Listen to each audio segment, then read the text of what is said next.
before I graduated my PhD. I used to wake up super early at 5:30 so that I can work on my dissertation super early in the morning. The first thing in the morning was always to make a yummy morning latte, and the first thing was to study. My priority was always study, but also to live a healthy lifestyle. I would drink super healthy smoothie with protein powder. I would take a morning run around 6 o'clock, and of course, every day I had a routine. I had always had a plan. I had a weekly planner, I had a to-do list, and also I blocked my time for every single task. I had a checklist and I always made sure that I was always on top of the things. I used to work out every single day. Yes, you heard it right. I used to work out every single day. Sometimes I would do cardio, focusing on upper body strength or lower body strength, and I always make sure that I can do weights. Sometimes I would take a break. By taking a break, I mean taking 1 to 3 hot yoga class in a hot yoga studio. Don't you like that sweat? It really helped me to de-stress and let things go. Yes, my life before I graduated my PhD was really great.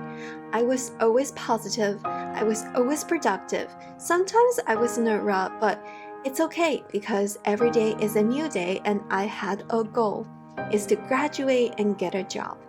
And I felt like it has been the best part of my life.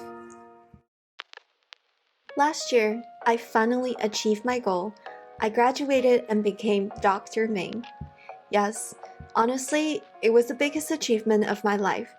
My mom never went to college, never had a successful marriage, never owned a house before the age of 49.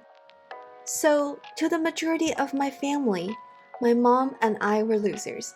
So they never expected me to get a terminal degree, to get married before 30, and of course to get a job and buy a house. So I was really proud of myself because I worked hard and I achieved my goal and I made everybody proud. Not even a year later, this is me. Okay, it's the weekend. I don't have to wake up early. Let me just sleep in.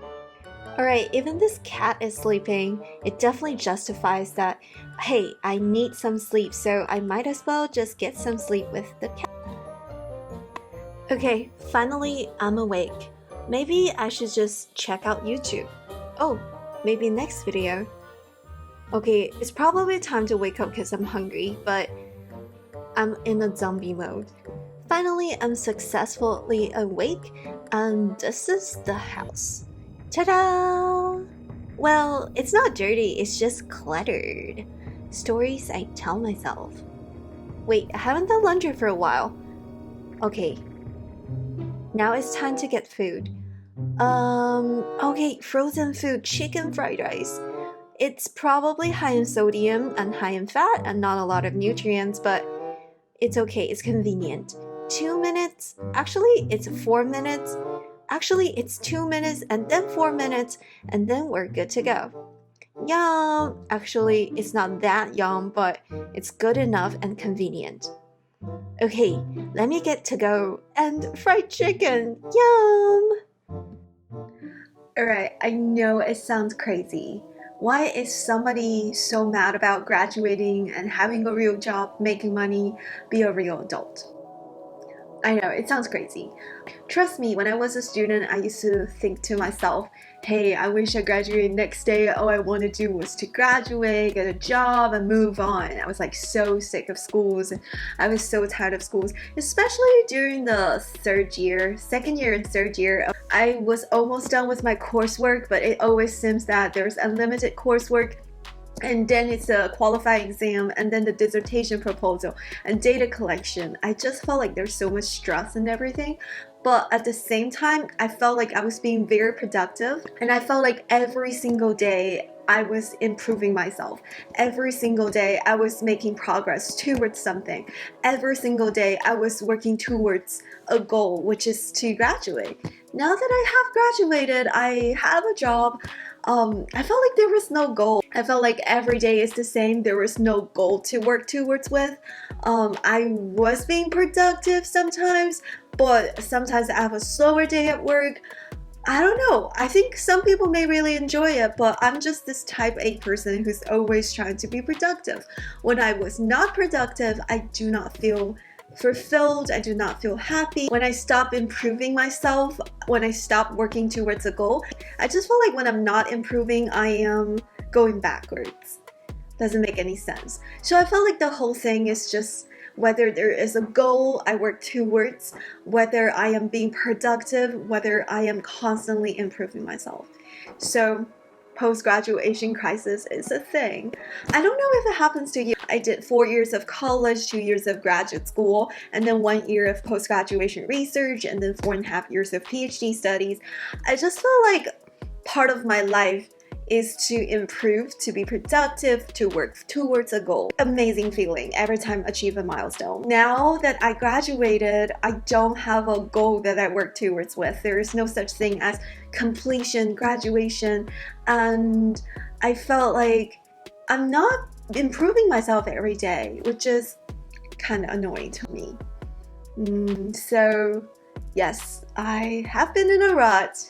Yes, it is very weird. And yes, I'm gonna do something about it. Step 1, self-care.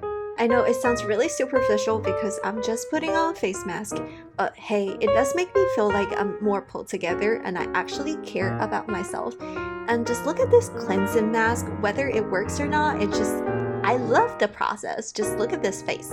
Funny. Step 2, coffee.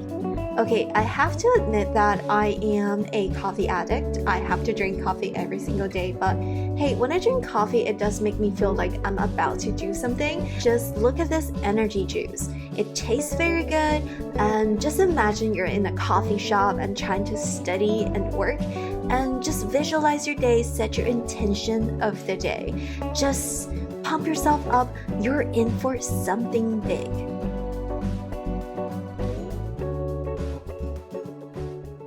Step 3, complete smaller tasks. If we want to be productive and finish a lot of the bigger tasks, it's better that we start with some smaller tasks because sometimes we feel like we're being productive, we're being in a row, and it helps us to finish more and more and more, so we have this momentum. So today my smaller task was do laundry. Step 4, declutter your physical space and clean it up. Okay, so for this one, I've heard a lot of theories. So a lot of people say that a clean physical space equals to a cleaner mental space. To me, actually, I think it has some influence, but at the end of the day, I can just work around it. Okay, but that's not an excuse not to clean it up. So today, I made my goal to clean and declutter the physical space, especially the common area. I felt like by doing so, I have a goal and I achieved this goal. Although I didn't feel like I needed to do it, I still felt like I wanted to do it.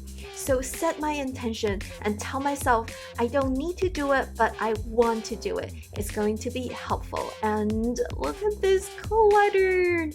Okay, so we're gonna organize my vanity, and yes, I do have a lot of stuff, and yes, maybe I should work on being a minimalism instead. Wait, did I just come up with another YouTube idea? Coming up. Step 5. Wow, are you one of those YouTubers who are like, oh, I love scented candles, essential oils? Well, actually, they do work for me, but the essence of doing this step is actually to recreate the physical setting where you used to be productive at. So I used to work with essential oil and scented candles when I was working on my dissertation, and I was being very productive. So to try to recreate the same productivity, I'm trying to recreate the same physical setting. So I'm trying to bring back the memory with the same scent. Does it make sense? Well, try it out and let me know in a comment. Step 6. Bring back the healthy habit of working out. I used to work out every single day, and I do a variety of different workouts. I love to do outdoor hiking, bike riding, and also running and jogging. I also go to the gym and I do weight training with machines and free weights. I also go to a yoga studio to practice hot yoga. Now during pandemic, I just don't feel safe going back to the gym because there's so many people sharing the same equipment. So I'm just gonna do yoga at home. Other than doing Zoom yoga class with my yoga teacher with my yoga studio, I also try to practice yoga on my own. Yoga is actually one of my favorite workout because it's not just a workout for my body, it's also an exercise for my mind. Yoga really helps me to connect to my true self, connect to my higher self, try to work hard, try to keep a balance between the physical and the mental, try to engage and also let ease, and also try to learn to let things go. Yoga reminds me to breathe even during the most anxious time. Yoga reminds me that I can do hard things, but also take it easy. Yoga reminds me to be humble, but also try to push myself and try to remind myself that there is always room to improve and there is always a mountain to climb.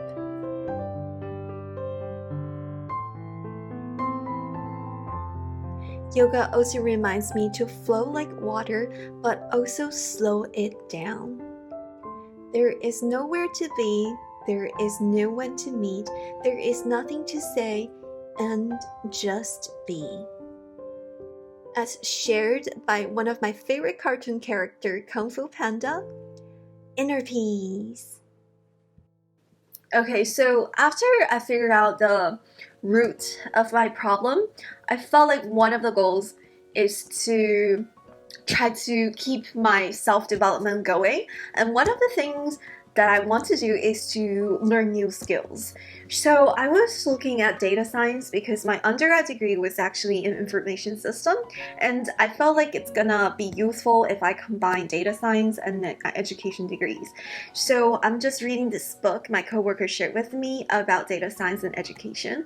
I'm gonna try to spend every day, try to learn something new and improve myself. Our job is not gonna require us to improve or get a certificate or things like that, but if you stop motivating yourself, if you stop inspiring yourself, you just felt like you're gonna be sinking into this deep hole of just be satisfied with where you are, and in about 20 years when new people graduate and with higher skills, I'm gonna lose my job. So yeah, definitely my first step of getting out of my rut is to actually spend at least 1 hour to 2 hours per day trying to improve my skills. I'm trying to set up a direction of data science and try to maybe build myself a curriculum in terms of how to progress in what different skills, and be very beneficial to my current job because it's gonna help me analyze a lot of the data and try to run things in the loop in a way that saves myself a lot of effort. So knowing what the problem is, I'm just gonna try to solve it. Alright, step 7. I feel like step 7 is actually the most important step.